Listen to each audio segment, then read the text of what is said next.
देखिए छात्रों, ये हमारी class Swami Vivekananda commerce classes अब चलने जा रही है। इसमें आप सभी छात्र कक्षा 11-12 कॉमर्स के हिंदी व इंग्लिश मीडियम के सभी छात्र इसमें भाग ले सकते हैं। वह इस चैनल को सब्सक्राइब करके अपनी आने वाली परीक्षाएं, जो आपकी आने वाली परीक्षाएं हैं, उसमें आप अपना रिजल्ट इंप्रूव कर सकते हैं।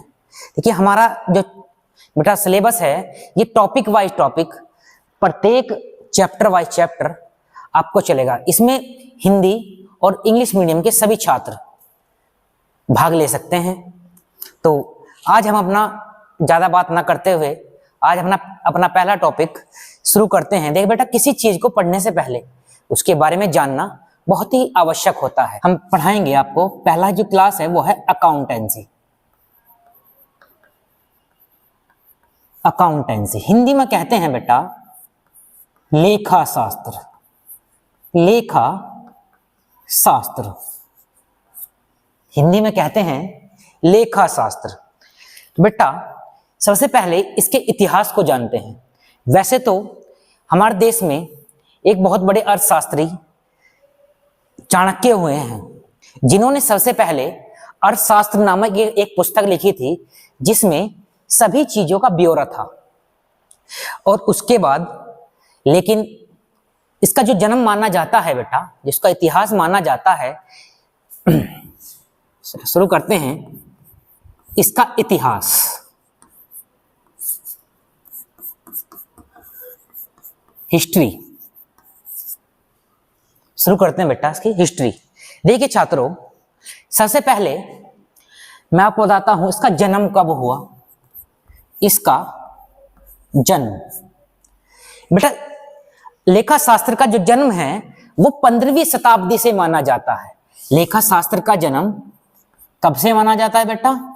15वीं शताब्दी से माना जाता है। 15वीं शताब्दी से माना जाता है बेटा। उसके बाद बात आती है इसके जन्मदाता कौन थे, जिन्होंने इसको लिखा था। इसके जन्मदाता कौन थे? इसका जन्मदाता जो थे बेटा, वो थे लुकास पेसियोली। लुकास पेसियोली जो लेखा शास्त्र के जनक थे, लुकास पेसियोली। इनका जन्म इटली के वेनिस शहर में हुआ था। इनका जन्म कहां हुआ था बेटा? इटली के वेनिस शहर में हुआ था।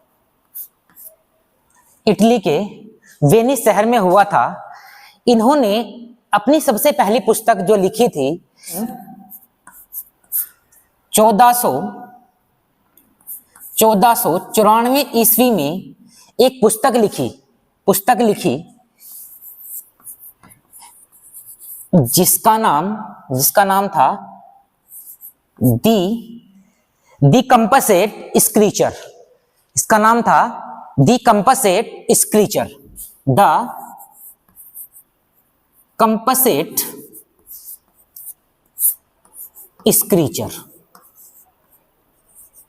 स्क्रीचर्स। ये पुस्तक लैटिन भाषा में थी। इस पुस्तक क्या थी? ये लैटिन भाषा में थी। लैटिन भाषा में थी ये पुस्तक। देखिए बेटा, हमने अब तक पढ़ा इसकी हिस्ट्री यानी कि इतिहास के बारे में पढ़ा। इसका जो जन्म था, अकाउंटेंसी का जो जन्म हुआ, उसका जन्म 15वीं शताब्दी से माना जाता है। जन्मदाता कौन थे बेटा? लुकास पेसियोली, जो इटली के वेनिस शहर के रहने वाले थे बेटा। इन्होंने एक पुस्तक लिखी सन 1494 ईस्वी में, जिसका नाम था दी कंपसेट स्क्रीचर। इसी पुस्तक में सबसे पहले इन्होंने नींव रखी थी अकाउंटेंसी की बेटा। इसी पुस्तक में सबसे पहले उन्होंने किसकी नींव रखी? अकाउंटेंसी की नींव रखी थी। सन 1543 ईस्वी में 1543 ईस्वी में हग ओल्ड कैसिल द्वारा, हग ओल्ड कैसिल द्वारा दी कंपसेट स्क्रीचर पुस्तक का अंग्रेजी अनुवाद आया। किसने लिखा बेटा? यो अंग्रेजी अनुवाद लिखा गया बेटा। किसने लिखा? सन 1543 ईस्वी में हग ओल्ड कैसिल द्वारा जो दी कंपसेट स्क्रीचर पुस्तक है उसका अंग्रेजी अनुवाद लिखा गया था बेटा, उसका अंग्रेजी अनुवाद लिखा गया था तथा अकाउंटेंसी यानी कि लेखा शास्त्र की सबसे छोटी जो प्रणाली होती है उसे कहते हैं बेटा पुस्तपालन। जो सबसे छोटी प्रणाली होती है उसको कहते हैं बेटा पुस्तपालन। इंग्लिश में कहेंगे बुक कीपिंग। अकाउंटेंसी की सबसे छोटी प्रणाली होती है उसे हम पुस्तपालन कहते हैं, यानी किसी चीज का लेखा करना, किसी चीज को पुस्तकों में लिखना, बुक कीपिंग कहलाता है। बुक में रिकॉर्ड करना वो बुक कीपिंग कहलाता है बेटा। उसके बाद जो उसकी बड़ी प्रणाली होती है, इससे पुस्तपालन से जो बड़ी प्रणाली होती है बेटा उसे कहते हैं हम लेखांकन।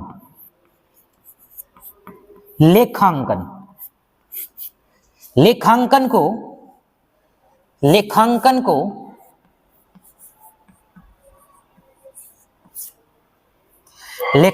को अंग्रेजी में बेटा अकाउंटेंसी कहते हैं, अकाउंटिंग कहते हैं। उसके बाद मैं बात करूं बेटा उसकी सबसे बड़ी इकाई जो होती है उसको कहते हैं बेटा लेखा शास्त्र। देखो लेखा शास्त्र जो होता है जिसमें पूरे अकाउंटिंग आपकी बुक कीपिंग इंक्लूड होती है। जैसे कोई भी बड़े बड़े शास्त्र आप पढ़ लो उसमें सब चीज नियम कायदे कानून होते हैं, उसी प्रकार लेखा शास्त्र में भी सभी नियम कायदे कानून होते हैं। इसे कहते हैं बेटा अकाउंटेंसी, इसे कहते हैं अकाउंटेंसी। देखिए बेटा हम इसको ऐसे भी समझ सकते हैं, हम इसको ऐसे भी समझ सकते हैं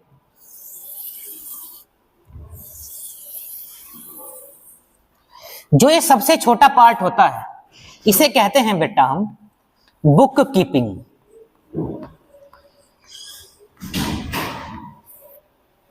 और जो उससे बड़ा पार्ट होता है बेटा इसको कहते हैं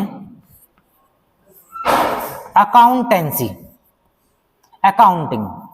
इसको कहते हैं अकाउंटिंग।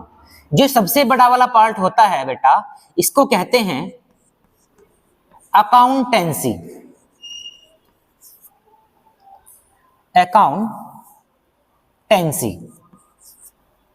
इसको कहते हैं बेटा अकाउंटेंसी। देखिए बेटा पुस्तपालन जो है वो बेटा लेखांकन का भाग होता है। पुस्तपालन जो है लेखांकन का भाग होता है और लेखांकन जो है बेटा वो लेखा शास्त्र का भाग होता है। ठीक है, लेखांकन जो है वो लेखा शास्त्र का भाग होता है। इससे आगे चलेंगे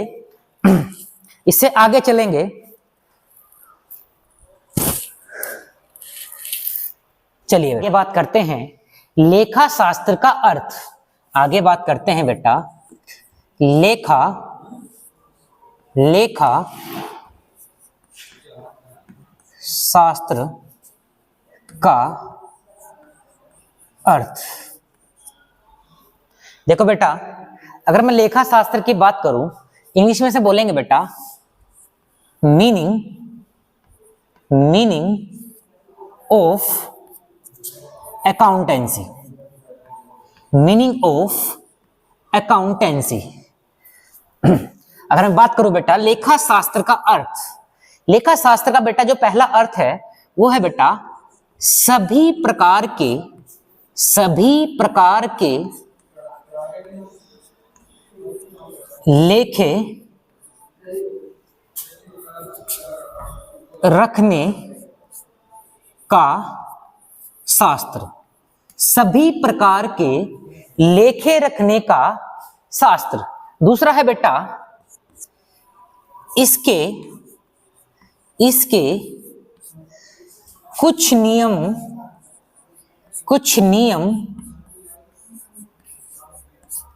व सिद्धांत होते हैं।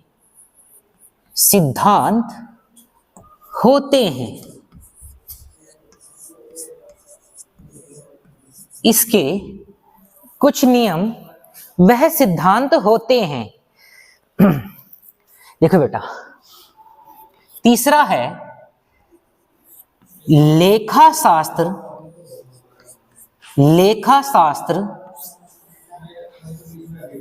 की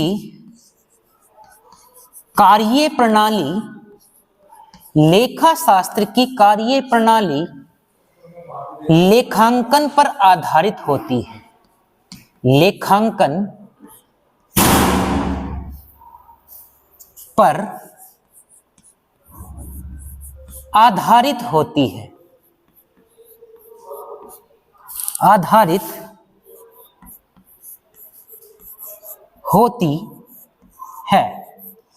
देखिए बेटा, हमने क्या पढ़ा? लेखा शास्त्र के अर्थ। लेखा शास्त्र के क्या अर्थ होते हैं बेटा?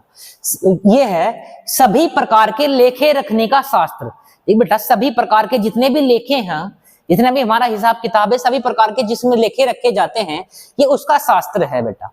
इसके कुछ नियम व सिद्धांत होते हैं। लेखा शास्त्र की कार्य प्रणाली बेटा किस पर आधारित है? लेखांकन पर। मैंने बताया था बुक कीपिंग जो आधारित है, जो लेखांकन आधारित है वो बुक कीपिंग पर है। इसी प्रकार लेखा शास्त्र जो आधारित है वो बेटा लेखांकन पर होता है। लेखा शास्त्र जो आधारित है बेटा वो लेखांकन पर होता है। आज ज्यादा लंबी वीडियो ना हो इसलिए बेटा आज इसको ही छोड़ देते हैं, है ना। नेक्स्ट टॉपिक में हम बात करेंगे लेखांकन का अर्थ, लेखांकन की विशेषताएं, वह लेखांकन के उद्देश्य।